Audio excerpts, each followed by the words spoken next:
today's video mga palalang kay maghilot ko ni Mario. Kasi kawawa talaga si Mario ay kay galing pa siya nanaka og lubi, ng lugit, ng guna. Naawa talaga ako sa kanya kay sakit ang kuan niya. Uy, mga karawasan ba? Kaya gihilot ko talaga si Mario mga palalang. Yan ang kuan, yan ang kanang style sa paghilot natin ba mga asawa ba na ganyan talaga ang paghilot. Ganyan ang style ba.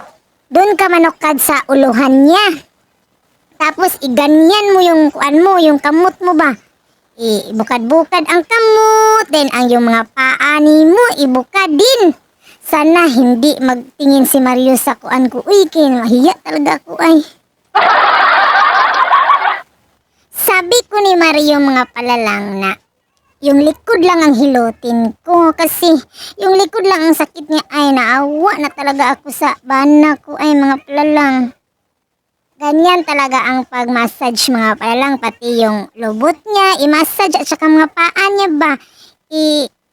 Kuan talaga, sakyan-sakyan mo para may kusog yung pagsakay mo ba. Ganyan ba mga palalang.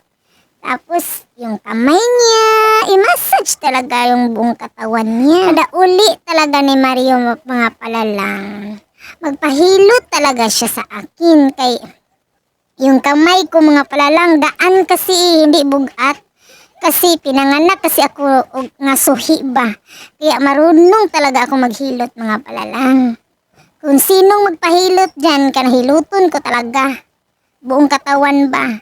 Tapos, sabi ko sa kanya na, undangon na nato ni Wiki. Kinapoy na talaga ako. Ay, wala pa akong tulog. Galing pa ako sa kanang naligo. Galing. Tapos kinapoy ako. Tapos si Mario galing pa sa panlugit. Ako galing sa kanang lipay-lipay ba. Kawawa talaga yun. Si Mario mga palalang. Uy.